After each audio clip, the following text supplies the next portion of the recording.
In the quiet lull of a timeless twilight, when the ancient world soft beneath a blanket of pale sky and drifting clouds, there existed a version of Greek mythology far more peaceful than the ones told in loud halls and crowded books. This world was slow, drowsy, and comfortable, like the feeling of settling onto a warm stone beside a gentle stream. Nothing dramatic happened here, not a single thunderbolt, not a roaring monster, not even the faintest echo of a heroic battle. Instead, the old stories settled into a calm whisper, as though they too were ready for sleep. Mount Olympus, usually described with dazzling storms and golden halls, was unusually quiet today. The marble steps were cool and smooth, untouched by hurried feet.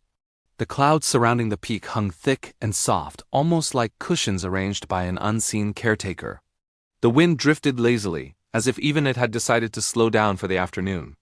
Inside the great hall of the gods, the air was warm and still, and every throne glowed gently in the dimming light. Zeus sat back in his throne with a kind of drowsy authority, the sort that suggested he had no intention of summoning lightning or delivering grand speeches. Instead, he looked at the clouds drifting in the open sky and murmured to no one in particular that one of them looked like a bowl of olives. It wasn't a particularly meaningful observation, but on this quiet day, it felt important enough for him to say aloud. His breath, normally mighty and capable of shaking ships and cities, was simply a calm exhale that made a single leaf flutter across the floor. Next to him, Hera rested her hands neatly on her lap. She wasn't thinking about marriage vows or divine punishments or loyalty or any of the usual things her myths revolve around. Instead, she glanced at the garden just beyond the hall, where simple shrubs grew in simple shapes. She admired the way one leaf was slightly bigger than the others. That was enough excitement for her. Today, she didn't have to guide marriages or correct lovers or settle the emotional storms of mortals. She simply let her mind drift, content with the slow growth of quiet plants. Down in the seas far below, Poseidon had calmed every wave to a lazy roll. He appeared in the hall with a faint splash of sea mist around him, though even the mist seemed to drift slower than normal. His trident tapped the floor softly, not in anger, not to summon earthquakes, but merely because his ankle itched. He looked around and nodded to himself. "The sea is fine," he said in a tone that suggested he could think of nothing further to add. His kingdom, normally swirling with storms and creatures of unimaginable size, had chosen a peaceful day. The fish swam in circles. The tides whispered. Nothing demanded Poseidon's attention, and he liked it that way. Demeter sat nearby with a small basket of grain in her hands. The grains made a soft rustling sound that complemented the stillness of the hall. She gently let them sift through her fingers, each seed settling into the basket with patient, predictable softness. She wasn't coaxing crops to grow or blessing fields with abundance. Her power today was simply in the quiet companionship of unplanted seeds. They would sprout someday, but not today, and that was perfectly fine. Nothing grows quickly in a world meant for sleep. Athena removed her helmet and placed it beside her throne.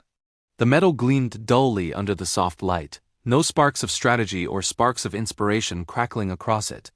Wisdom, today, was not weaving great plans or shaping clever inventions. Instead, Athena offered the simplest thought she had all day. If you don't rush, you won't feel rushed. Even she seemed soothed by the obviousness of her own wisdom. She folded her hands and watched a small moth drift lazily through the air, admiring the gentle flapping of its wings. Apollo plucked one very soft note on his lyre, a note that seemed to float like a feather before dissolving into the stillness. Normally, his music inspired epic journeys and dramatic poems. But not today. Today his tune was so slow, so calm, that even the sunlight filtering into the hall dimmed respectfully, as though it didn't want to disturb the moment. He mentioned he had written a poem earlier about a pebble. It went something like, "A pebble, on the ground, does not move." The gods nodded, collectively appreciating the quiet beauty of such uneventful poetry. Artemis leaned her bow against her throne, not needing it at all. Her forests were quiet. The deer slept in soft clusters beneath the trees. The rabbits were calm. Even the moon seemed to glow more softly, as if taking cues from the goddess who carried it across the sky. She said she had seen a rabbit earlier, though she wasn't entirely sure if it had been one rabbit or two rabbits hopping in the same place. The details didn't matter. What mattered was the serenity of the memory itself. Ares, god of war, surprised everyone by doing almost nothing. He yawned, rubbed his eyes, and announced, "No wars today." That was all. No battles, no arguments, not even the distant clatter of a dropped spear. Peacefulness settled over him like a blanket, and before long he was resting his chin on his hand, eyelids heavy, armor oddly quiet as he breathed. Aphrodite traced a finger along the armrest of her throne, her expression soft and unbothered. She explained that love today was neither fiery nor dramatic nor tangled in complicated emotions. It was simply present, like a warm candle in a calm room, not flickering, not bending in the wind, just glowing. She let the feeling settle around her, radiant but gentle. Hephaestus held up a bronze spoon he had forged earlier in the day. It was perfectly ordinary. No enchantments, no grand craftsmanship, just a spoon. But he seemed proud of it. Making something so simple had taken 3 quiet hours, and the rhythm of the work had soothed his mind like a lullaby of metal and heat. Even the forge flames had burned softly, producing no sparks that danced dramatically. Hermes, usually restless and full of motion, had no messages to deliver. He stretched his legs slowly, as though he were figuring out what it felt like to stay in one place for longer than a heartbeat. He confessed that he'd thought of something clever earlier, but had forgotten it almost immediately. He didn't seem bothered by this. Forgetting things was peaceful in its own way. Far below, in the underworld filled with shadows and whispering rivers, Hades appeared through a slow-moving shimmer of light. Even his usually stern presence felt softened by the sleepy atmosphere. Behind him, the souls wandered gently, unburdened by the weight of their stories. "It is quiet today," Hades said. Cerberus had taken an unusually long nap. Persephone had spent the morning arranging stones into a circle, and he had assisted her by placing one stone very carefully. He looked quite pleased with himself. With all the gods gathered in this sleepy atmosphere, Olympus felt like a warm, calm dream. They decided to take a gentle walk down to the mortal world, not to interfere or guide or transform anything, but simply to observe. On Earth, people tended to their daily tasks with that same soft rhythm. A woman kneaded dough slowly, humming a quiet tune. A shepherd sat beside his flock, leaning back on a rock and watching clouds drift by. A child chased a butterfly, though both the child and the butterfly seemed to be moving in slow motion. A single goat stood chewing grass with the quiet dedication of someone who had nowhere else to be. Trees swayed hardly at all. Rivers flowed but not urgently. Even birds seemed to land in silence, pausing for long moments as though savoring the stillness. The gods returned to Olympus just as the sky began shifting from soft gold to even softer blue. One by one, they settled back into their thrones. Zeus let out a long, low breath. Hera smoothed out a wrinkle in her robe. Poseidon tapped his trident against his foot absent-mindedly. Demeter watched a grain roll across her palm. Athena thought of another obvious truth, something like, "If you close your eyes, things look darker." Apollo plucked a final note. Artemis brushed a leaf off her shoulder. Ares closed his eyes completely. Aphrodite let her hair fall gently over her arm. Hermes counted the steps he hadn't taken today. Hephaestus polished his spoon. Hades faded back to his quiet realm.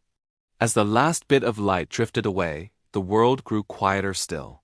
The stories, once loud with battles and storms, began dissolving into a gentle blur, a slow hum of ancient calm. The great tapestry of myths flattened into a peaceful haze, their edges softening like ink spreading into warm water. And in this endless, uninterrupted stillness, the gods breathed together, slow, warm, and steady, as though their breaths were the lullaby that held the world in place. The stars blinked awake above, one by one, unhurried. Nothing stirred. Nothing demanded attention. Nothing broke the quiet. In this perfect calm, the ancient world of Greek mythology folded itself into a dream, inviting anyone who listened to do the same, to drift away, gently, easily, into rest. And so, as the soft night deepened around Mount Olympus, the world below settled into an even slower rhythm, as though every creature and every stone sensed that the gods themselves had embraced rest. The air grew cooler, and a small wandering breeze drifted through the great hall, brushing gently against the thrones like a curious visitor moving without footsteps. The gods barely noticed. The breeze was too polite and too quiet to disturb anyone. Somewhere far away, a tiny village lay beneath the open sky. The homes were simple and square, their rooftops touched by moonlight. Inside one of them, An old man sat beside a flickering oil lamp. His hands rested on his knees, and his eyes were half closed as he listened to the sounds of the night, the soft chirping of crickets, the quiet bleating of a distant goat, and the gentle rustle of a fig tree as its branches stretched ever so slightly. He didn't know that the gods were nearby, watching peacefully. He simply felt a strange calm settle into his bones, the kind that made the world feel lighter and slower, as though time itself had decided to rest. Not far from him, a woman lay beside her sleeping child. The child's small fingers curled loosely around a wooden toy horse, its edges smooth from years of handling. The horse had no story behind it, no heroic battles, no ancient magic. It was simply a toy. But tonight it carried the same softness that draped over the entire world. The woman stroked the child's hair slowly, her breaths lengthening with each passing moment. The gods observed her too, feeling a warm fondness for the simple tenderness that mortals shared in their smallest, quietest hours. Slowly the gods began to wander again, their presence drifting like a dream across the countryside. They stepped through olive groves where the leaves barely shivered. They moved along riverbanks where the water glided so calmly that the moon as reflection stayed almost perfectly still. They followed narrow dirt paths lined with stones that had sat in the same places for centuries, warmed by countless days and cooled by countless nights. None of the stones knew or cared that gods walked near them. They simply continued being stones in the steady, patient way that stones always are. Zeus paused beside a lone shepherd who slept beside his flock. The sheep were as still as clouds resting on the earth, their breaths rising and falling in the gentlest waves. Zeus felt no need to reveal himself, no desire to announce his presence with thunder. He simply stood there, watching the peaceful scene, and for the first time in a long time, he wondered what it might feel like to sleep for 1,000 years. Even gods could envy mortal stillness sometimes. Hera drifted toward a small garden behind a humble home. Rows of herbs and vegetables stretched out in tidy patterns, their leaves closed for the night. She admired the simplicity of it, the way each plant grew without rush, without expectation, without fear. The vines curled softly along their wooden supports, and the soil lay cool and dark beneath them. Hera knelt down and touched the earth, feeling its quiet steadiness. It reminded her that even queens need gentle, grounded things to hold on to. Poseidon found himself at the edge of a calm lake. The water mirrored the night sky so perfectly that it seemed like a window into another world. Not a wave stirred, not even a ripple. Poseidon inhaled deeply, tasting the faint scent of fresh water. He imagined the depths below, where fish drifted like sleepy thoughts. No storms churned tonight. No tempests were waiting to rise. The lake was content, and so was he.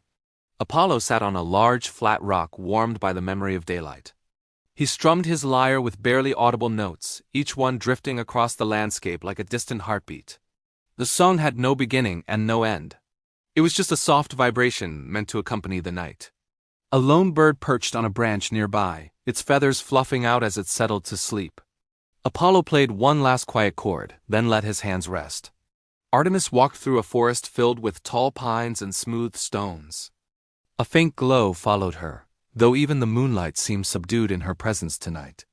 Owls blinked slowly from their branches. A fox curled up in a nest of leaves. The entire forest breathed with her, unhurried, undisturbed. She felt at home in this calm, the way she always did beneath quiet skies. Even Ares, who naturally gravitated toward chaos, found comfort in the gentle emptiness of the night. He sat by a small stream and watched the water slide around stones with patient persistence. Without battles to consider or conflicts to fuel, he simply existed. He realized that stillness had its own strength, a quieter, steadier power that asked for nothing and offered everything. Aphrodite wandered through a meadow where tiny flowers opened faintly under the moon. Even in their fragile softness, they held a kind of beauty she loved. Love did not always blaze like fire. It could also be a quiet sigh, a warm memory, a hand resting lightly on another. Tonight she felt that gentler version of love spreading across the world, subtle and sweet. Hermes lay on a hilltop, hands behind his head, staring at the stars. He noticed, with mild fascination, that one star twinkled slightly slower than the others, as though it too was drifting into sleep. He made no journeys. He carried no messages. For once he let the world move without him. Hephaestus stood outside a small workshop, where a mortal craftsman worked late into the night. The man wasn't forging anything important, just a simple pot with uneven edges. He wiped his brow and shaped the clay with care. Hephaestus watched silently, admiring the mortal devotion to such an unremarkable creation. It reminded him of his bronze spoon, and he felt strangely understood. And far beneath them, Hades wandered along the banks of the river Lethe. The souls floated like faint lanterns in the dark, their forms dim but peaceful. Persephone walked beside him, her steps soft, her presence warm. They spoke very little, because silence suited them better tonight. Hades felt a rare sense of ease. The underworld was quiet, the shadows were calm. Even Cerberus slept with all three heads resting on his paws. Eventually, the gods returned to Olympus again, settling back into their thrones like travelers slipping into familiar beds. The great hall glowed dimly, each pillar casting long, gentle shadows. Outside, the stars traced slow arcs across the sky, their light drifting into the hall like soft silver dust. The gods breathed in the night air cool, serene, utterly still. Nothing demanded their power. Nothing troubled their minds. Nothing moved except the slow, rhythmic pulse of time itself. The world, for once, felt completely at rest. And as the gods closed their eyes one by one, the ancient stories softened even further, melting into a warm haze that wrapped the world in quiet tranquility. The myths, the legends, the grand moments, all of them faded into the background, leaving only calm, gentle, endless peace. A peace that stretched across mountains and seas. A peace that settled into the hearts of mortals. A peace that even the gods embraced as the night carried them, slowly and softly, into sleep. And so the story drifts forward like a quiet breeze passing through an ancient olive grove, where even the shadows seem too drowsy to move. The myths, one by one, loosen their sharp edges and slide into softer shapes, and the Greek gods, usually dramatic, loud, full of lightning and arguments, grow oddly peaceful as though the weight of centuries has finally lulled them into a gentle doze. As the listener settles deeper into stillness, the world of Olympus becomes less a realm of thunder and triumph and more a place of slow footsteps, half-finished thoughts, and dreamy wanderings through corridors of eternal twilight. Somewhere near the fading horizon of this story stands Hermes, the messenger god, but in this version of his tale he is not running or delivering urgent messages. Instead, he sits quietly on a stone near a softly glowing cloud, tracing circles in the dust with his caduceus. His winged sandals twitch now and then as if remembering past journeys, but Hermes himself is perfectly content doing absolutely nothing. He lets his eyelids droop, thinking about all the dreams he's carried from mortals over the ages. Not the exciting ones, but the simple ones, dreams of waiting rooms. Dreams of long roads with no destination, dreams of wandering through empty markets where nothing is for sale. The dreams that soothe rather than thrill. And Hermes hums to himself, a little off-key, a little too slow, as though even sound is reluctant to leave him. The melody floats upward and bumps gently into a low-hanging cloud before dissolving like mist.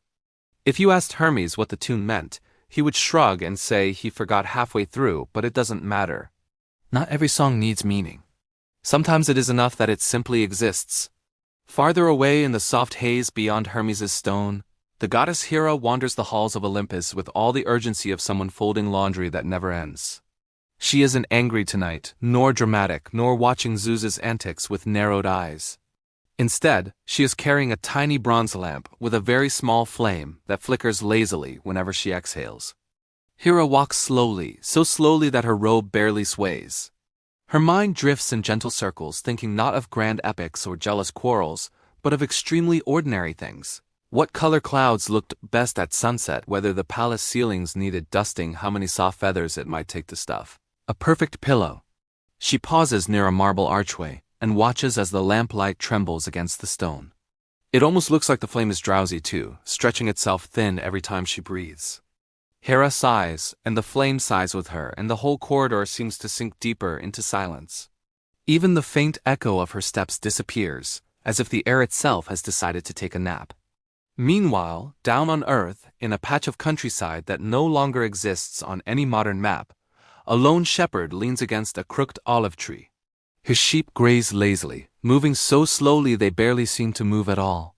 This shepherd has heard many tales over the years, stories of heroes, monsters, quests, and gods throwing tantrums across the sky, but this evening, as the sun sinks behind the hills, He feels none of the excitement those tailies normally bring. Instead, he feels the soft weight of drowsiness drifting over him like a gentle cloak. With half-lidded eyes, he looks toward the horizon, wondering if maybe the gods have grown tired of drama too. High above him is Zeus, king of the gods, ruler of thunder, commander of the skies, and yet you would hardly recognize him tonight. His lightning bolts are not crackling with their usual power. Instead, they rest in a neat bundle beside his throne, humming faintly like bees half asleep in warm sunlight. Zeus himself sits slouched, chin resting on one hand, eyes half closed as he stares at the distant clouds that move with impossible slowness. For once, he has nothing to shout about, no storms to summon, no commands to give. He has been alive for longer than the world remembers, and even kings need moments of quiet. Zeus lifts one lightning bolt lazily, examines it, and sets it back down with all the energy of someone deciding not to decide. He wonders idly what mortals are dreaming tonight. Maybe they dream of ancient temples. Maybe they dream of slow-moving rivers. Maybe they dream of nothing, which is sometimes the most peaceful dream of all. Perhaps, Zeus murmurs, I should take a nap too. His voice is so soft that even the wind pretends not to hear, as though afraid to disturb him. Not far from Zeus's throne, the goddess Demeter leans over a field of wheat that glows gold under moonlight. The wheat sways just barely, moving as if it too is sleepy. Demeter runs her fingers along the soft grain, thinking of harvests long past and harvests yet to come. But she does not rush, and she does not worry. Tonight, her fields need nothing but quiet presence and gentle attention. She hums a slow tune under her breath, one that sounds like warm soil and distant summers, and the wheat seems to hum back. Even the earth beneath her feet feels warm in a subtle, soothing way, like a blanket that has been waiting for someone to rest upon it. In the distance, the sea god Poseidon rests on a smooth rock near the shore. The waves roll in and out with a rhythm so slow it feels like the ocean is breathing in its sleep. Poseidon dips a finger into the water, drawing spirals that unravel almost immediately, as if too tired to hold their shape. He wonders whether anyone will tell heroic tales of him pushing these gentle waves. Probably not, and that suits him fine. Not every story needs to be bold. Some stories exist only to calm the mind. Even Hades, lord of the underworld, sits beside the river Lethe and lets his thoughts drift like fallen leaves on the water. Normally the river carries memories away, but tonight its flow is so gentle that even memories seem reluctant to leave. Hades watches them float, forming faint ripples that vanish the moment they appear. He feels no sorrow, no weight, only an odd sense of peace that rarely visits his realm. Cerberus, the three-headed dog, lies nearby, all three heads resting on their paws, snoring quiet, rhythmic snores that echo softly through the cavern. A breeze drifts through the realm, an impossibly slow breeze, like the exhale of a sleeping giant, and Hades closes his eyes, letting the coolness wrap around him. Even gods, he thinks, deserve nights like this. As all these divine moments unfold, something unusual begins to happen. The myths themselves, the old stories carved into stone, painted on pottery, passed down by poets and travelers, start to soften. The heroes who once swung swords against monsters take deep breaths and sit down beside the creatures they once fought. Achilles removes his helmet and uses it as a pillow. Odysseus stops sailing, letting the waves rock his ship gently. The Minotaur curls up in a quiet corner of its labyrinth, enjoying the stillness. The Sphinx yawns, her riddles drifting into nonsense as she becomes too sleepy to be clever. Even the Muses, those 9 daughters of creativity and inspiration, sit beneath a tree and allow themselves a rare moment of silence. They lean against one another, watching fireflies drift lazily through the twilight. They have inspired countless epics, tragedies, and tales, but tonight their only creation is quietness. And so the myths, the gods, the heroes, the monsters, and the stories between them settle into a world without urgency. A world where time moves like a heavy cloud drifting across a moonlit sky. A world where every sound becomes softer, every movement slower, every thought more spacious. The shepherd under the olive tree closes his eyes. Hermes hums another unfinished tune. Hera's lamp flickers gently. Zeus's hand slips from his chin as he finally lets himself drift. Poseidon listens to the sea's sleepy heartbeat. Demeter rests among her wheat. Hades breathes quietly beside the river. And all the ancient tales cradle themselves in a soft stillness, becoming nothing more and nothing less than a gentle lullaby stretched across eternity. The myths are not gone. They are simply resting. And as they rest, the air becomes warmer, the world becomes quieter, and the night grows deeper and softer around everything that exists within it. And so the story drifts onward, not with urgency, but with the slow, soft glide of a feather settling onto a quiet lake. The world of ancient Greece remains wrapped in its hush, and even the stars above Olympus seem to blink more slowly, as though they too are easing into a long and restful slumber. Nothing in this world rushes now. Even the passing of time feels like it has paused to yawn. Somewhere on the far, glowing edge of Olympus sits Apollo. Usually radiant, usually brilliant, usually singing songs that echo across valleys. But tonight, Apollo's lyre rests in his lap, strings barely touched, humming from the softest stroke of his fingertip. He plucks one note, a tender drawn-out vibration that drifts through the air like warm sunlight moving in slow motion. The sound doesn't travel far. Instead, it dissolves into a shimmer, settling around him like a blanket. Apollo leans back, letting his golden hair pool lazily behind him. He gazes at the horizon, where the sky fades from deep blue into hazy violet, and wonders how many sunrises he has painted across eternity. Thousands? Millions? The number feels too heavy to consider, so instead he lets the thought slip away like a dream he doesn't bother chasing. For tonight he doesn't need to shine. Tonight, even the sun god is allowed to dim. Next to him, Artemis, the quiet huntress, the moonlit wanderer, sits polishing her silver bow with a slow, methodical rhythm. She isn't stalking wild creatures or running silently between trees.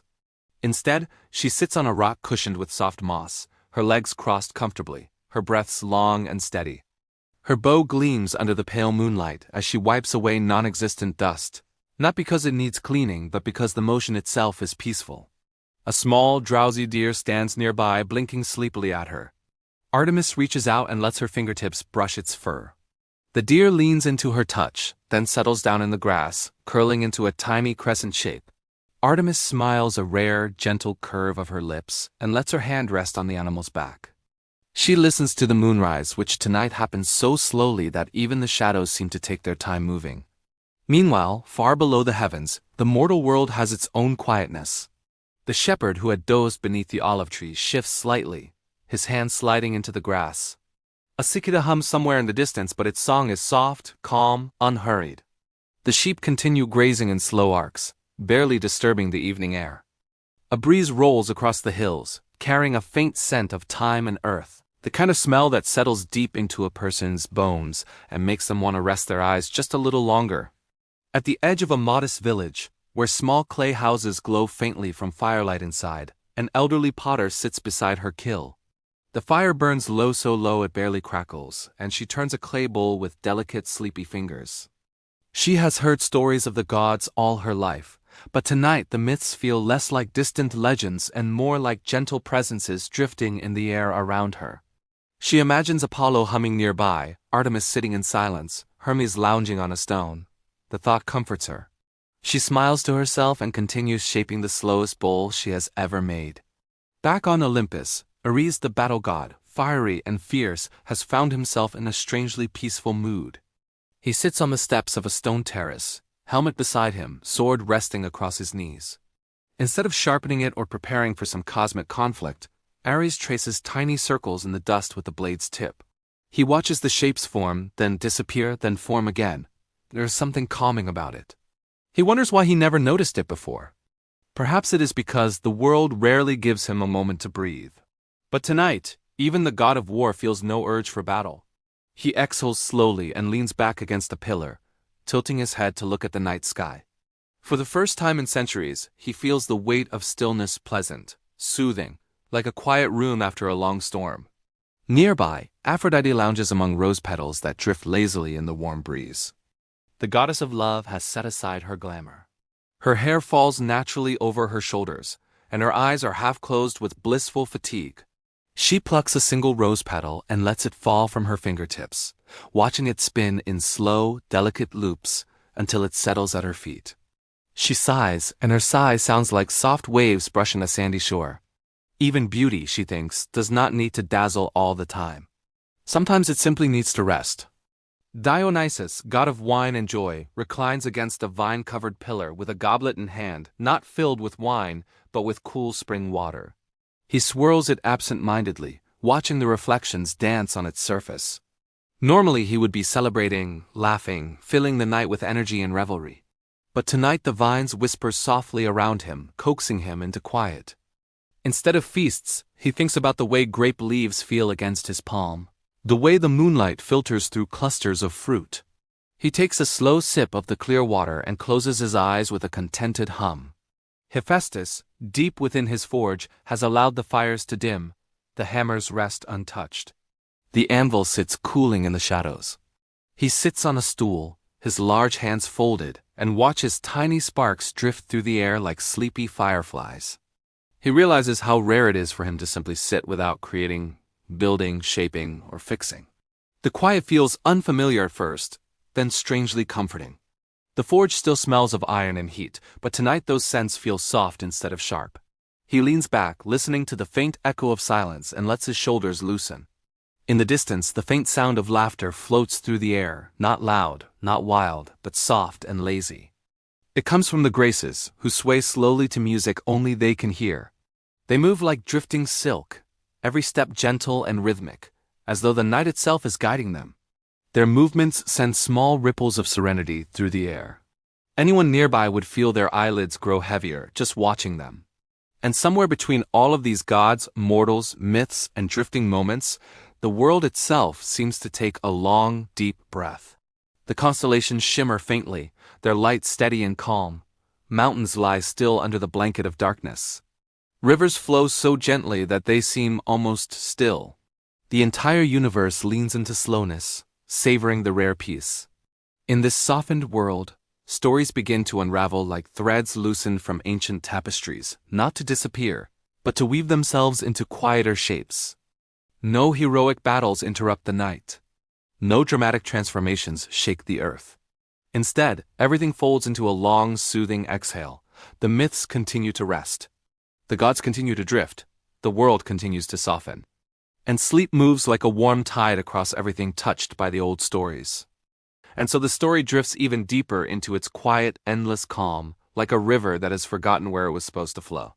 The night around Olympus grows softer than silk, darker than warm velvet, and slower than the last thoughts before sleep. Nothing stirs with urgency. Nothing rushes. Even time itself seems to stretch and yawn, settling into a long, unbroken lull.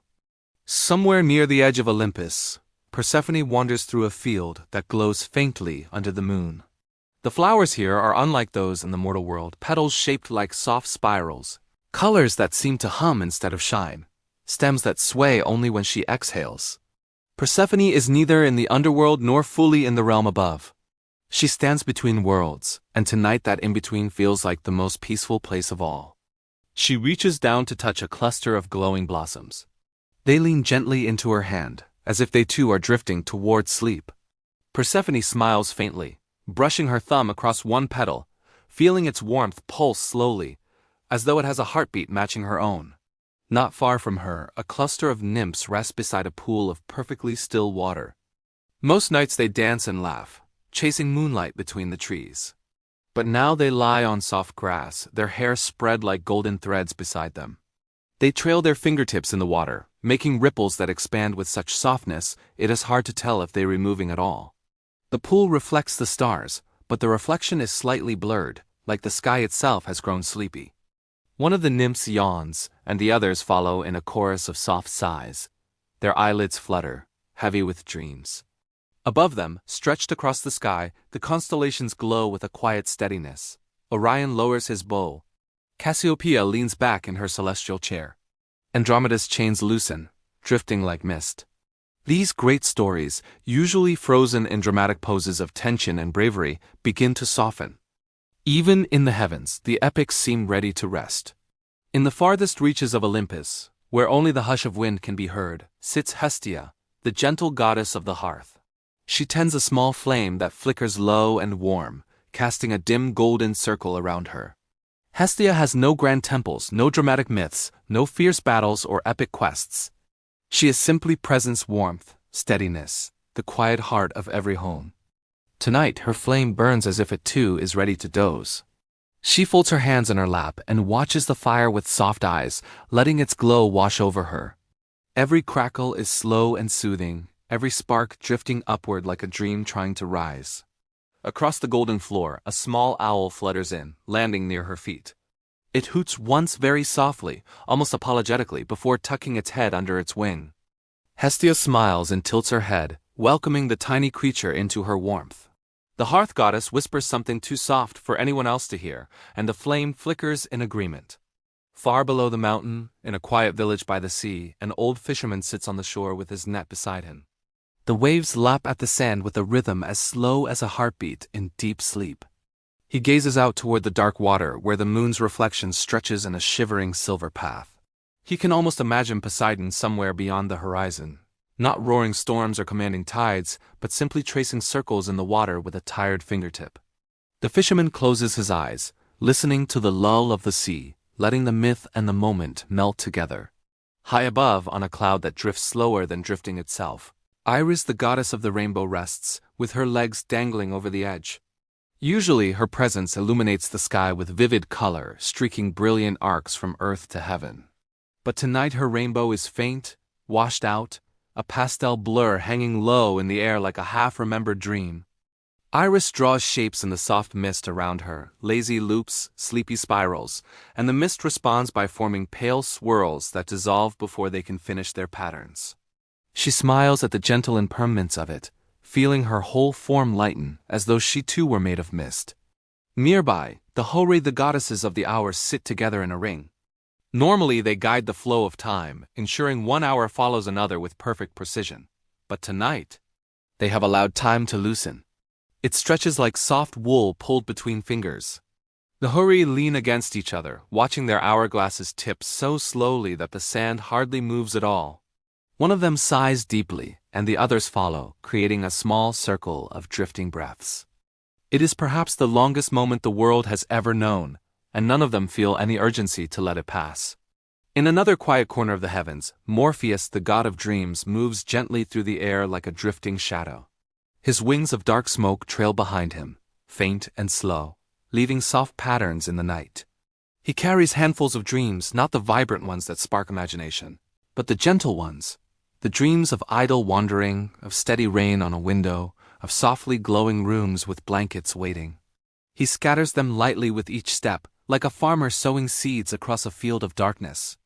As the dreams fall, they burst like tiny clouds, enveloping the world below in warm, heavy calm.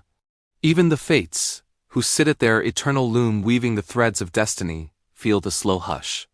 Clotho spins her thread at half her usual pace. Lachesis measures it lazily, letting it slide through her fingers like silk dipped in warm honey.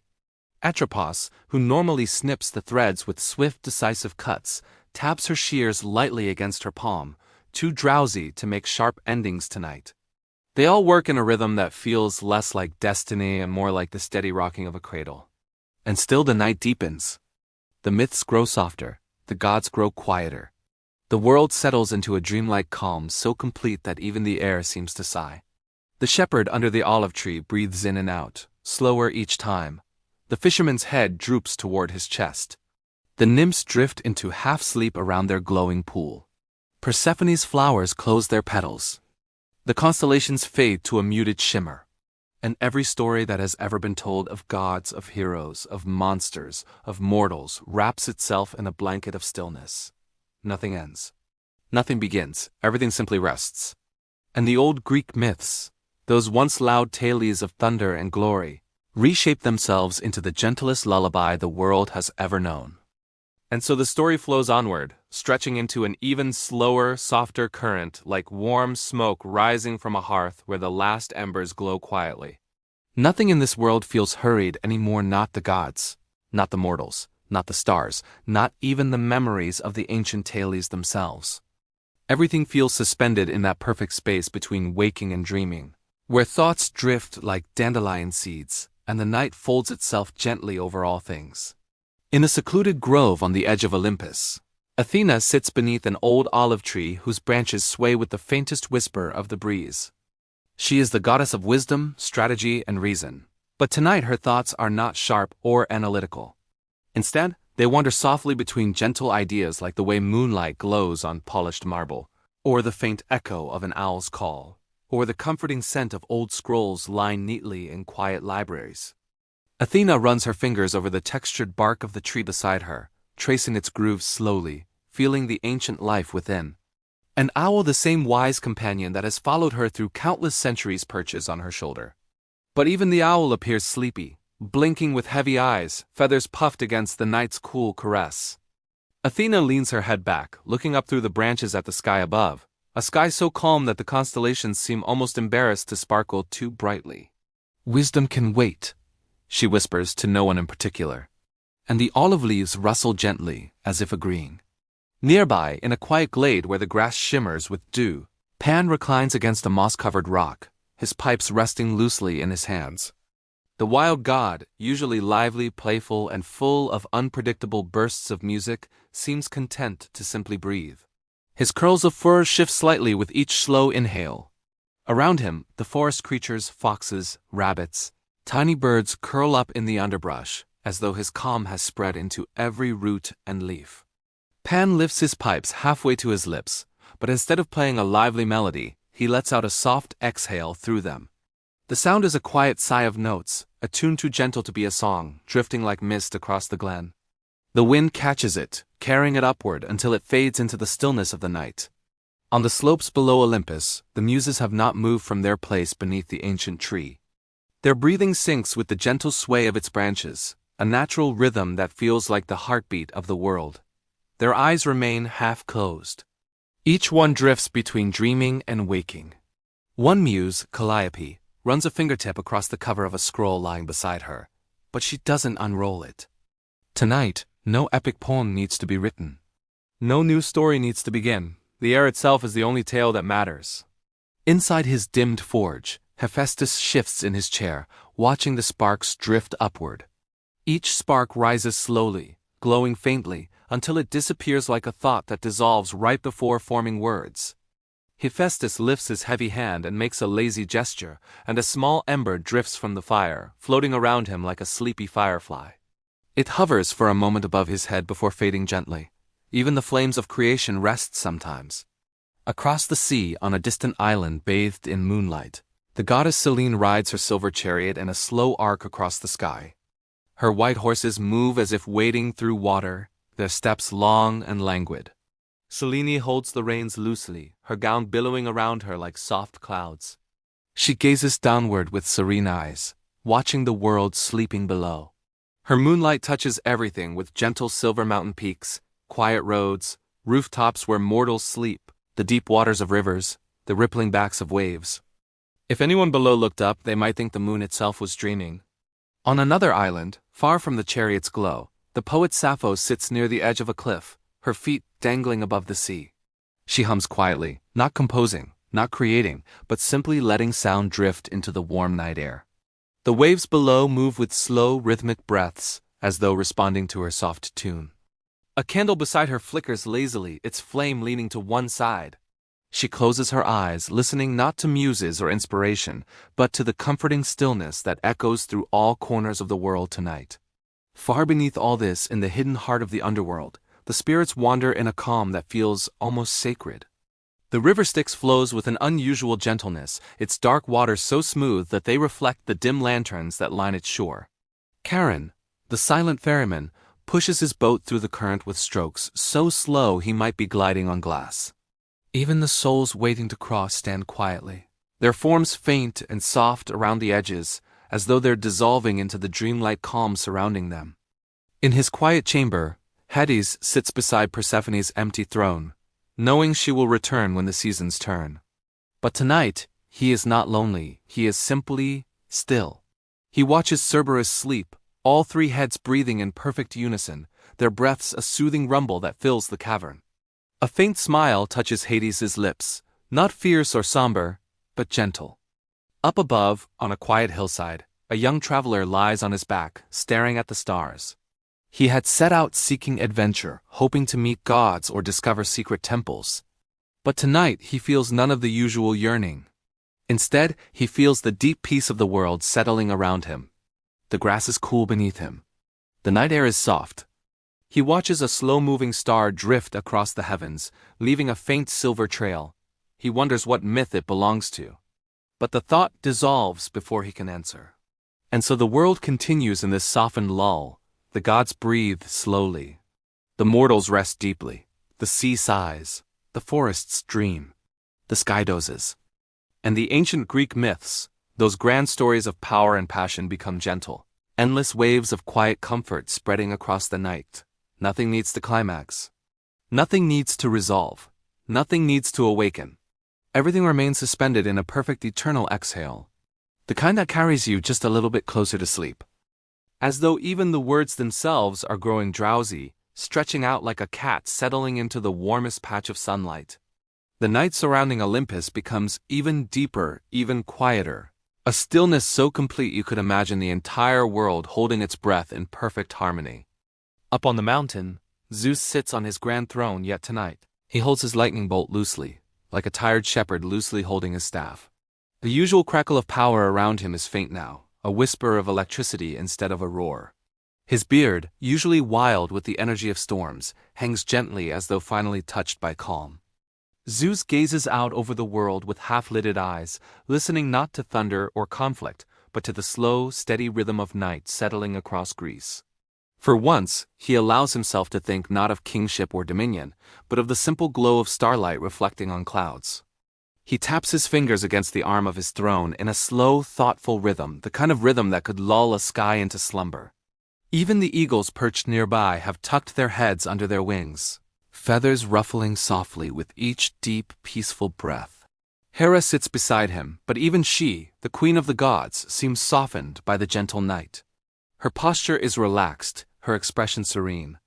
She rests her chin upon her hand, watching the flickering lanterns of villages far below.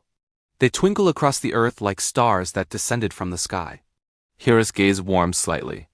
Tonight she feels no jealousy, no suspicion, no heavy responsibilities. Only the hum of quietness pressing kindly against her thoughts. In the distance, Hermes lounges on a lazy current of wind drifting above the valleys. His winged sandals flap only every few moments, drifting him forward so slowly that even the clouds seem to move faster. Usually he is swift flashing from place to place, delivering messages with impossible speed. But now, he lets himself glide without purpose, tracing invisible trails across the night. He hums a little tune, a wandering, drifting melody with no particular rhythm. Each note floats away, growing softer until it merges with the gentle quiet that blankets the world. To the east, near the wide, dreaming ocean, Triton rests against a smooth rock, blowing softly on his conch shell. The sound is nothing like his usual mighty summons that churn the sea. Tonight his breath is delicate, and the shell releases a low, trembling tone that seems to ripple across the water in wide, soothing waves. The sea responds by rolling gently, each swell long and slow, each crest dissolving into foam as soft as whispering silk. Beneath the waves, sea nymphs drift between swaying kelp, moving with a grace so unhurried it almost seems like floating dreams. Schools of fish glide in drowsy spirals, their colors muted by the moonlight. Even the great beasts of the deep, whales, turtles, shimmering serpents, move calmly through the water. Guided by the faint lullaby, Triton breathes into the sea. Far across the land, on a quiet hill overlooking a sleeping valley, the wind god Boreas sits with his back against a lone oak tree. Usually fierce, usually cold, usually sweeping through mountains with icy gusts. Tonight he lets only the gentlest breeze drift from his lungs. It slides down toward the valley, brushing the rooftops of sleeping homes, rustling through wheat fields like a hand smoothing soft fabric. Boreas feels his usual chill soften into something warm and mellow. He closes his eyes, listening to the way his own quiet breeze curls through the world below. Beside him, notice the warm south wind lies on his side, tracing little patterns in the dust. Zephyrus, the west wind, hums an airy tune under his breath. Eurus, the east wind, lies flat on his back, staring at the stars without lifting a single finger. The four winds, for once, are completely still. The air around them is soft, like the breath of someone falling deeply asleep. Down below, the mortal world sinks deeper into its silent night. In a little mountain hut, a shepherd boy lies under a wool blanket, listening to the distant bleating of sleepy goats. He imagines the gods above closing their eyes. He imagines Artemis's soft footsteps among the trees. He imagines Apollo's golden harp playing the faint lullabies he thinks he hears drifting through the valley. His eyelids flutter. The blanket grows warmer. The world grows quieter. In a sprawling city near the coast, a blacksmith snores gently beside the dim glow of his cooling forge, the unfinished blade he had been shaping resting beside him. Sparks fade one by one, and the air smells faintly of metal and warm dust. Nearby, a baker sleeps sitting upright beside his dough, which rises slowly in the cool night air. Even the cats that usually prowl through the alleys curl into doorways, purring softly. And in a small temple on a hillside coated in olive trees, an old priestess sits beside a flickering candle. Her eyes are half closed, her hands resting in her lap. She whispers small prayers, not desperate or pleading, but soft and steady prayers of gratitude for the quiet, for the calm, for the peace that has settled over everything. She feels as though the gods themselves are drifting beside her, offering warmth instead of thunder, silence instead of spectacle. Above it all, the night deepens even further. The stars dim to a gentle glow. The clouds drift like slow-moving dreams. The world breathes in long, quiet waves. And the ancient Greek myths continue dissolving into a soft, endless calm. Nothing stirs loudly. Nothing calls out. Nothing breaks the hush. Every story folds into itself like petals closing at dusk. And even the old epics, those tales of fury, glory, and divine drama now rest like sleeping lions under the blanket of night. And so, as the quiet night settled further around the wandering storyteller, the myths themselves seemed to soften, stretching like drowsy cats in the warmth of a fading hearth. The gentle hum of the universe felt almost like it was breathing with him. Or perhaps with you, drifting somewhere between awareness and the pleasant fog of sleep. He continued speaking in that low, steady tone as the fire crackled, offering only the most unhurried version of the tales the Greeks once held sacred. He began to speak of Athena, not as the fierce strategist with flashing eyes and a spear struck from lightning, but as a quiet presence who once wandered the olive groves in human disguise. The myths often spoke of her wisdom erupting fully formed, sharp and bright, but the storyteller knew another version, one in which her mind was like the calm surface of a still lake, deep thoughts drifting leisurely beneath. In this sleepy retelling, she was not a goddess of war, but a goddess of quiet planning, of long walks beneath the moon, of moving thoughtfully from one idea to another at a pace slow enough to feel the softness of each passing moment. They said that when the wind rustled through the olive leaves at night, it was her robe brushing gently against the trees, checking on the land without disturbing it. Sometimes she would sit beside a pond, watching her own reflection ripple and reform, and in that soft, wavering image she would find answers to questions mortals had never asked. It was said that if someone fell asleep beneath an olive tree, they might wake with a new idea, not because Athena struck them with brilliance, but because she had sat nearby humming quietly until the dream shaped itself into clarity. The storyteller then drifted into the tale of Apollo, though not the dazzling god of sun who drove a golden chariot across the sky. Instead, he described Apollo at dawn, lingering before the day truly began. The Greeks had a word for that gentle moment, the rosy-fingered early light when birds had not quite begun singing and the air tasted cool and untouched. In these slower stories, Apollo wasn't impatient to rise. He would sit on the horizon, legs dangling over the edge of the world, tuning his lyre slowly, plucking one note at a time. Each note became a shade of light. Some were pale gold, others soft peach, and once in a while, when he felt especially peaceful, a calm violet curve of light would settle across the mountains. Mortals never knew that the colors of sunrise depended entirely on Apollo's mood during his slow, sleepy tuning. On days when he lingered too long, the sun rose a little late, sliding over the hills with the same pace as honey dripping from a jar. And no one minded, because the world always felt quieter on those mornings, as though time itself agreed to stretch and yawn. Next came the story of Artemis, but not the fierce hunter roaming the forests with silver arrows. In this drowsy version, Artemis was a guardian of nighttime stillness. She walked softly, not to stalk prey, but to protect the hush of sleeping creatures. The storyteller described her moving through moonlit groves, her steps so light they never bent a single blade of grass. Deer slept more peacefully when she passed. Streams slowed their bubbling, turning into gentle murmurs. Even the owls knew to call only once or twice, never more. It was said that if a traveler found himself unexpectedly calm while wandering under the moon, it was because Artemis had paused nearby, watching over him until his heartbeat matched the rhythm of the night. Her silver arrows were not weapons in this retelling, but markers, little points of moonlight she left along paths to guide lost wanderers slowly, safely home.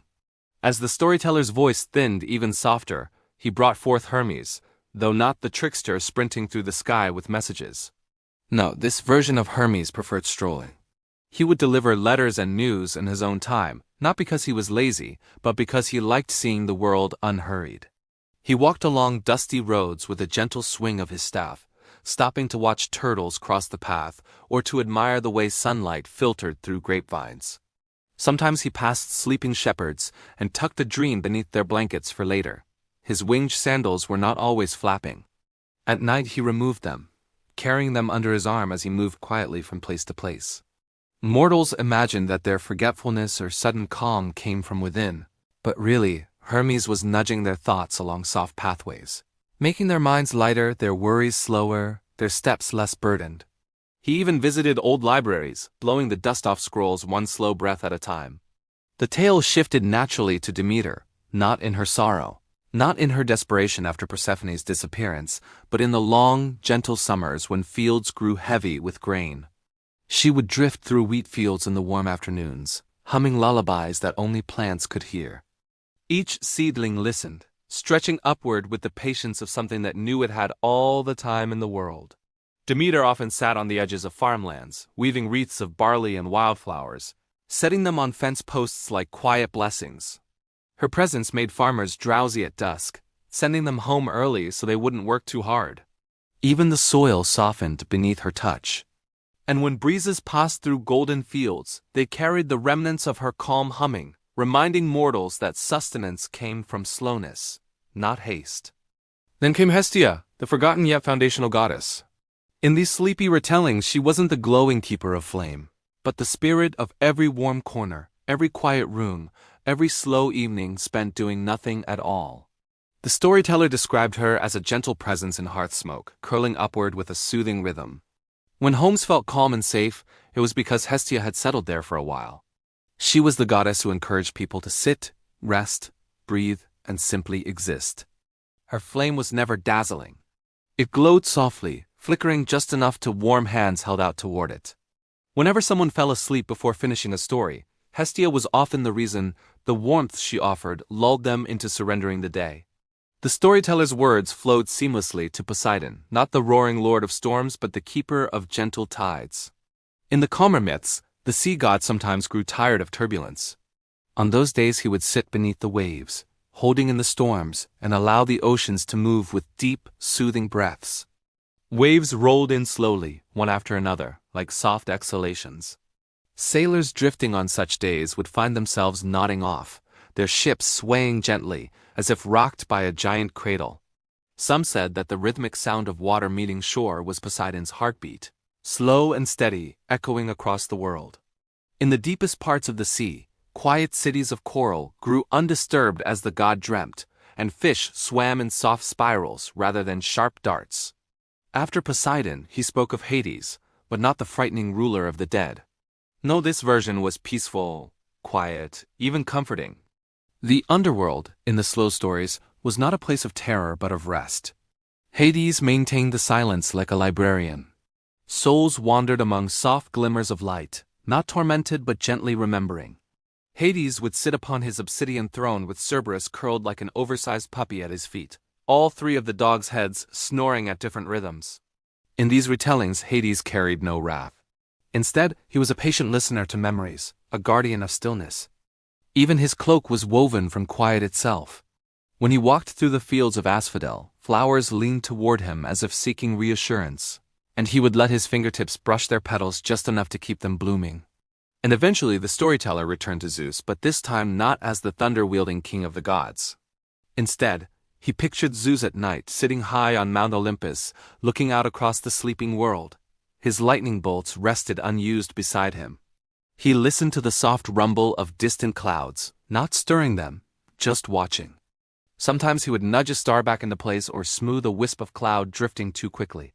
In these quiet hours, he was less a ruler and more a caretaker, tending the sky like a shepherd tends his flock.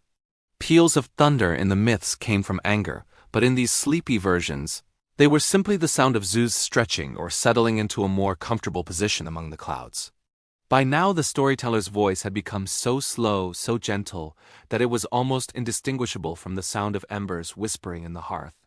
He continued weaving god after god into the tapestry Hephaestus, forging sparks that drifted lazily like fireflies rather than blazing creations. Dionysus overseeing vineyards where grapes swelled with slow-sipped sweetness. Aphrodite, sitting upon seaside rocks, letting the waves lap at her feet as she hummed songs of tenderness that floated across the water like warm breezes.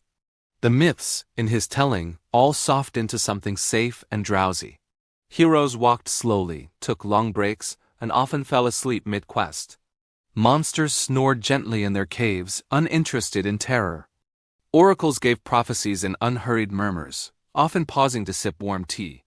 Everything that was once dramatic became the opposite, something lulling, something serene, something drifting at the edge of dreams.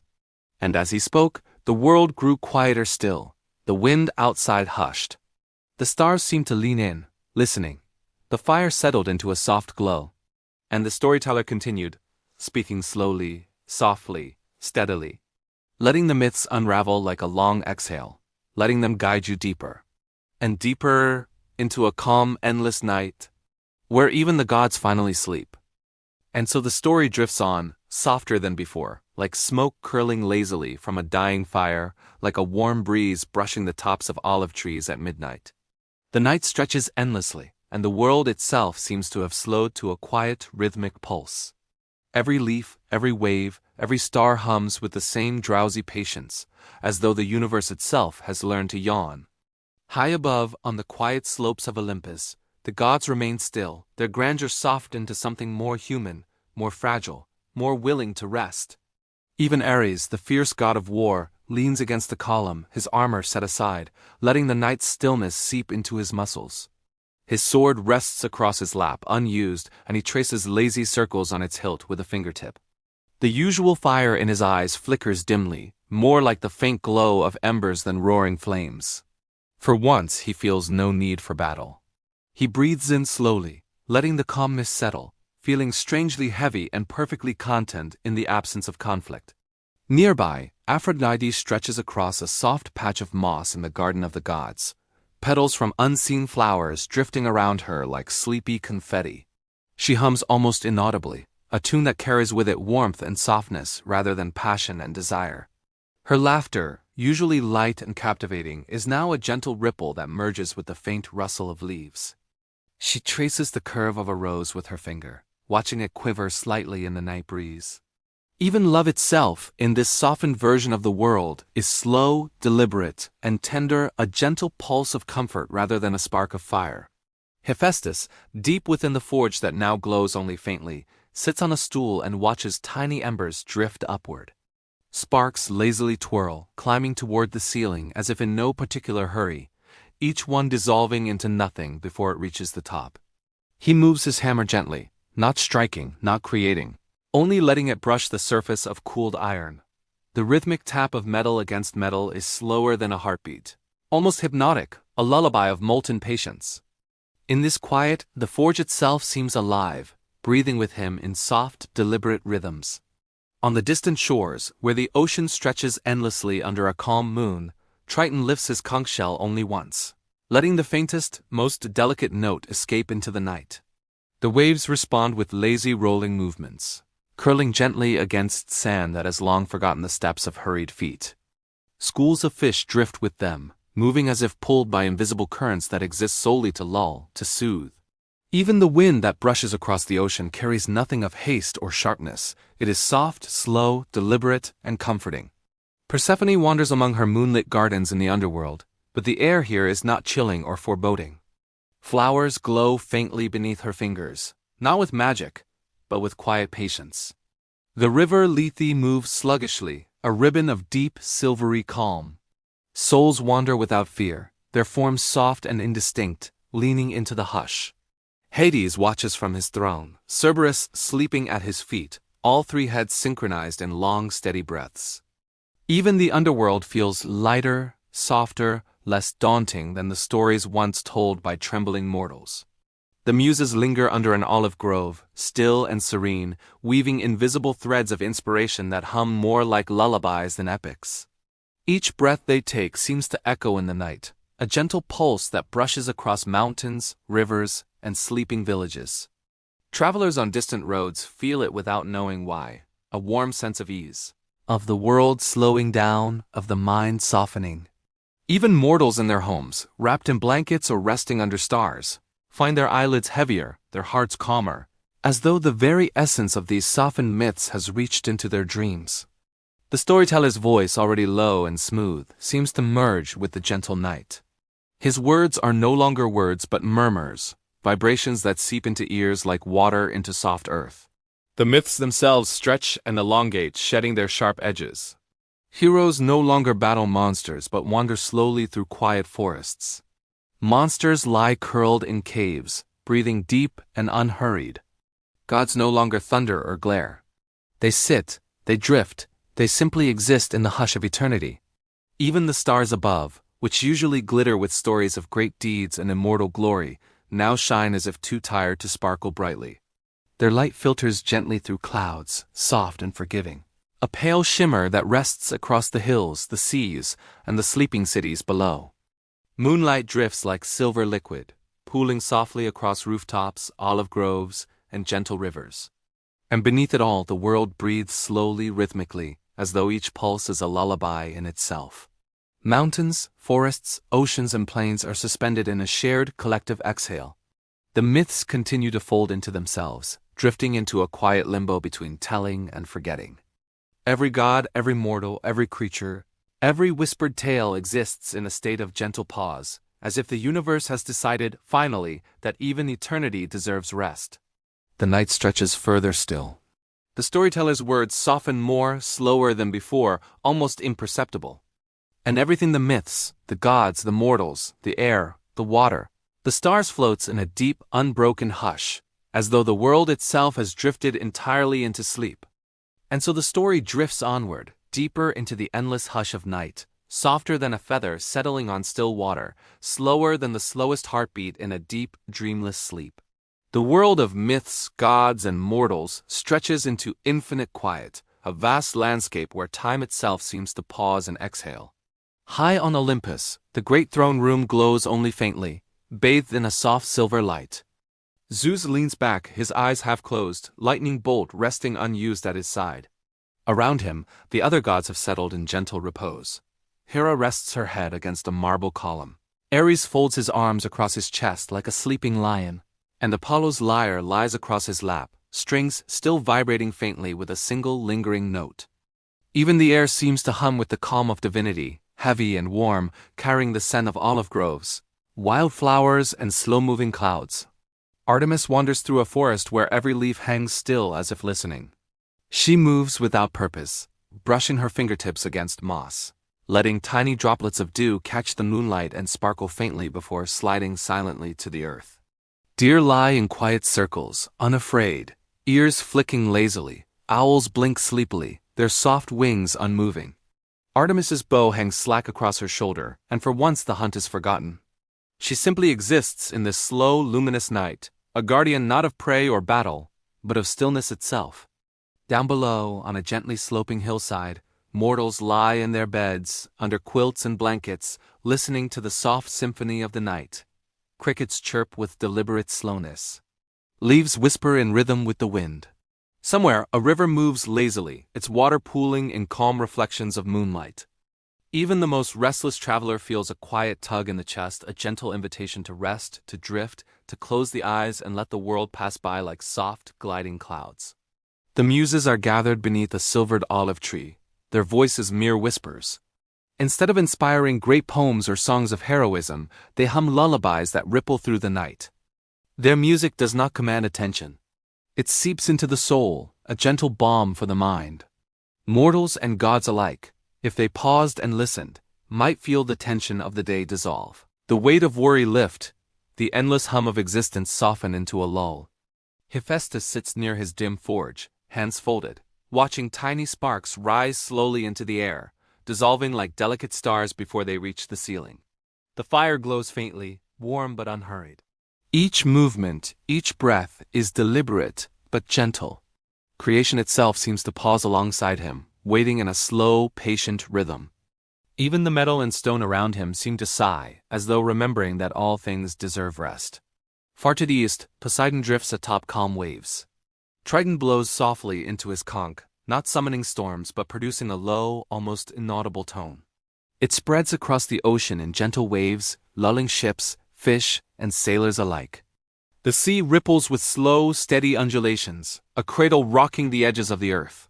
Even the tides, usually so forceful, have surrendered to the night's hush, moving lazily as if guided by a god who has finally closed his eyes. In the underworld, Hades leans back in his obsidian throne, Cerberus curled at his feet. The river Styx flows slowly, sluggish but serene.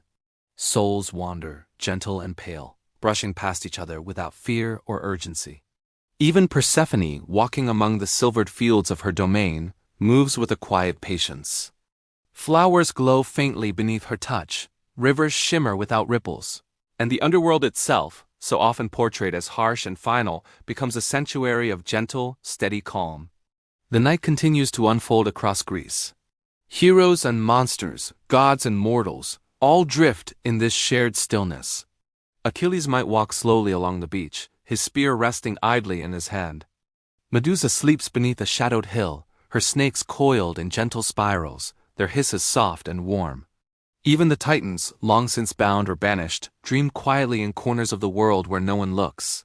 Their immense forms curled into impossible shapes, like mountains reclining. Above it all, the stars shine with soft, muted light. The constellations, usually bright and commanding, now shimmer faintly, as if hesitant to disturb the hush below. Orion lowers his bow. Cassiopeia leans back in her celestial chair. Andromeda's chains relax, floating like drifting smoke. Even the heavens, vast and eternal, have slowed, each element folding into the next in a slow, drowsy rhythm that blankets the world. And so across mountains, oceans, forests, and villages, the myths, the stories, the gods, and the mortals all fold into the night like petals closing gently at dusk. Nothing needs to conclude. Nothing needs to begin. Everything exists in the same long, soft exhale. The air itself hums with quiet. The earth itself breathes in slow, gentle waves. Even time, so often relentless, now drifts lazily, bending and stretching to match the rhythm of the universe. The storyteller's voice grows almost imperceptible, a soft murmur, a drifting whisper, carrying the myths slowly into the listener's mind. Every hero, every god, every tale glides like a feather settling on water, dissolving into warmth, softness, and the endless pull of sleep. And the world drifts further into that drowsy embrace. Deeper, slower, softer, until even the myths themselves are quiet. Until the night becomes a single, perfect, unbroken lullaby. And so the story drifts on, carrying the night even deeper, softer, slower, like a river whose waters have forgotten to rush. Like clouds drifting without wind, like a single, endless exhale. The world itself seems to yawn. Every god, every mortal, every creature and story folds gently into the hush. Their movements measured and quiet, their breaths synchronized with the lull of eternity. High above the peaks of Olympus, the gods sit in a rare, shared stillness. Apollo's lyre rests on his lap, strings barely touched, vibrating faintly with the memory of a single note that dissolves into the air like mist. His golden hair drifts over his shoulders, catching the moonlight in slow, pale waves. He gazes at the horizon, feeling the world's quiet rhythm, letting each beat of his heart stretch unhurried. Nearby, Artemis moves through the glades with even more deliberate calm. She does not hunt, does not chase, does not aim. Her silver bow swings loosely at her side, and her fingertips brush gently over the tall grass, bending it with the softest of pressure. Deer lie in small crescent-shaped circles, their eyes half closed, listening to the goddess move without fear. Owls perched on branches blink lazily, their feathers ruffling gently with every shallow, sleepy breath. Even the streams in her forest seem to flow slower, like water lingering over smooth stones. Hestia tends her hearth, though the fire is dimmed to a whisper of warmth. The flames flicker lazily, sending soft amber light curling across the walls. Hestia folds her hands in her lap, listening to the small crackle and sigh of embers. The hearth itself seems to hum a gentle rhythm, a lullaby of quiet patience. Even the smoke curls upward without haste, twisting like silver ribbons and disappearing slowly into the night air. Hephaestus leans back on a stool near the cool, shadowed forge. Sparks drift upward with deliberate slowness, like tiny fireflies rising into a dark sky. The tools around him are motionless. Even the metal seems softened by the quiet, waiting patiently for his touch. He closes his eyes and exhales, feeling the calmness seep into his bones. The forge, usually a place of creation and energy, now mirrors his drowsy presence. Far away, Poseidon rests upon the gentle waves. Triton's conch produces a soft, almost imperceptible tone that glides across the ocean. Waves move like liquid silk, curling and unfolding with slow rhythm. Ships drift without sailors noticing, rocked softly by the god's patient hand. Sea creatures, fish, turtles, and even dolphins glide lazily through the currents, turning, twisting, and drifting as though they too are lulled by Poseidon's quiet. Even storms lie dormant, held at bay, their fury paused for the serenity of this night. In the underworld, Persephone walks slowly through her silver gardens. Flowers shimmer with faint light, petals barely swaying in the calm air. Rivers move like molten glass, reflecting the pale glow of distant lanterns. Hades sits quietly on his obsidian throne, Cerberus curled at his feet, the three heads breathing in perfect unison. Souls wander through this gentle world, moving without fear, drifting like whispers. Even death in this retelling is no longer sharp or cruel. It is soft, like a hand guiding the weary into a comforting embrace.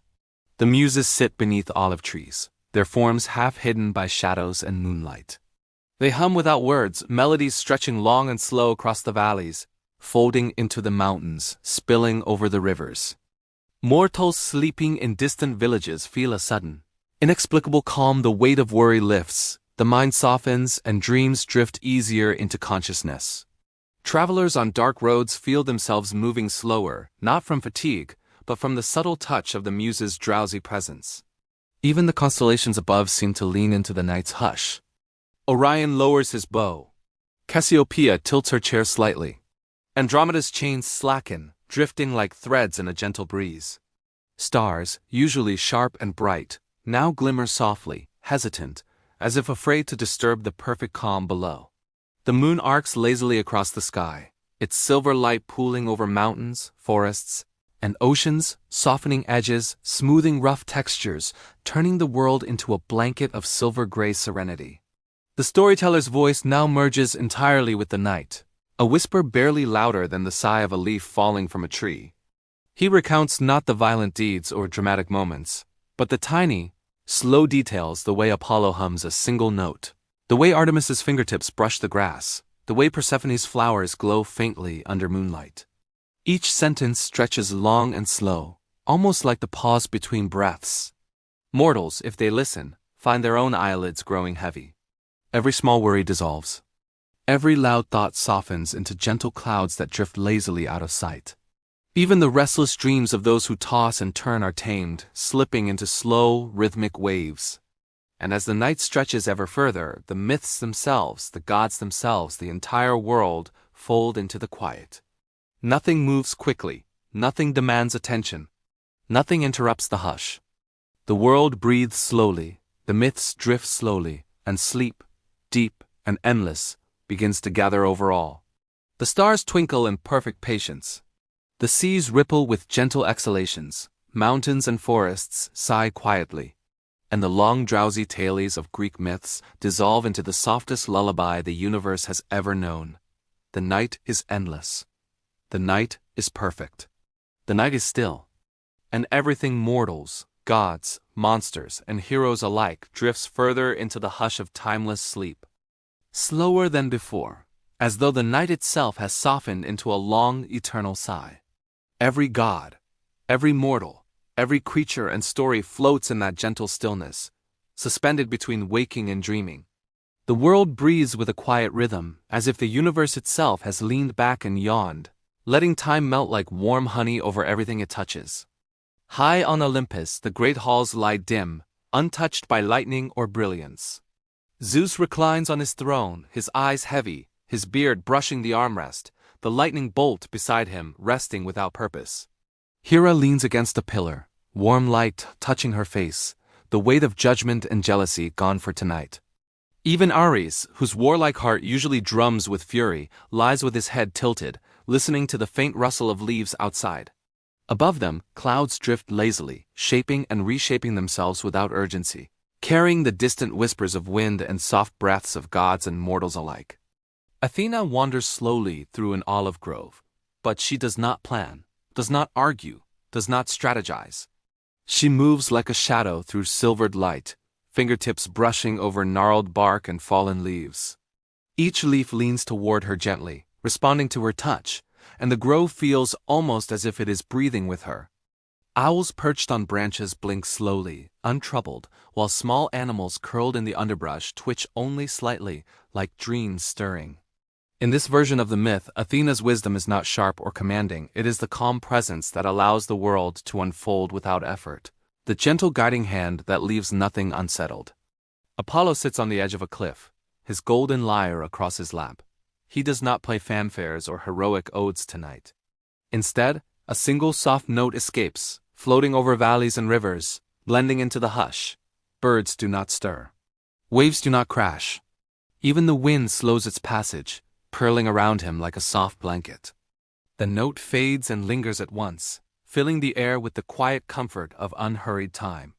Mortals far below, if they listen closely, feel their minds untangle, their muscles relax, their hearts sinking to the same gentle rhythm. Artemis walks through a silvered glade, her bow hangs loosely at her side. She touches flowers without plucking them, lets the streams ripple without rushing. Deer sleep in circles, their heads lifted only slightly, eyes half closed. Night creatures stir faintly, in sync with the slow pulse of the goddess' steps. Even the stars above seem to lean toward her, twinkling lazily as though they too are listening to the soft cadence of her presence. Hades leans back in his obsidian throne, Cerberus curled at his feet, three heads rising and falling in perfect unison. Persephone moves softly among the silvered fields of her realm, brushing petals with fingertips, letting rivers reflect the dim moonlight. Souls wander in drowsy spirals, unafraid, leaning into the calm. The underworld in this telling is not a place of terror, but a sanctuary of quietude, a realm of patient, soft breathing where even endings are gentle and unhurried. Hephaestus rests near his dim forge. Sparks drift slowly upward, like tiny stars climbing into a foggy sky. His hammer lies idle at his side, touched occasionally, never struck. The metal and stone around him seem to sigh with him, waiting patiently.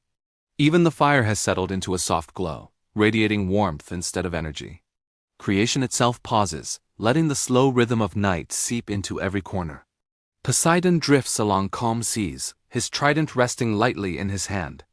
Triton blows into his conch just once, releasing a soft note that ripples across the water, carrying gentle waves in its wake. Waves rock slowly, fish glide lazily beneath the surface, and distant ships sway with a motion so soft that sailors hardly notice.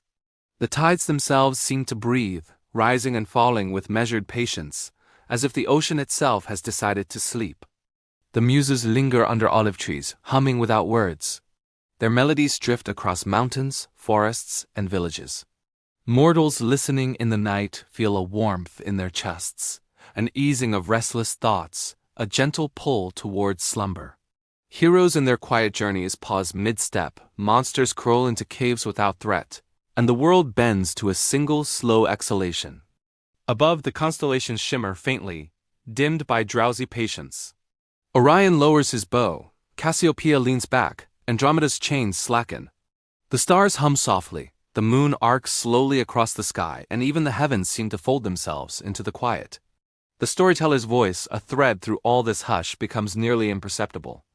Words float lazily like drifting leaves, stretching across space and time. Each story, each hero, each god slides softly into dreams. There is no climax. There is no urgency. Only gentle, endless unfolding. The night deepens. The world exhales. The myths dissolve into lullabies. Every heart, mortal or divine, beats slower, longer, softer. And the universe itself, mountains, rivers, forests, seas, skies, stars, sinks into a quiet, unbroken slumber. Everything drifts, everything waits, everything sleeps. And in that soft, perfect hush, the Greek myths become nothing more than whispers in the night, flowing endlessly into the eternal calm of dream.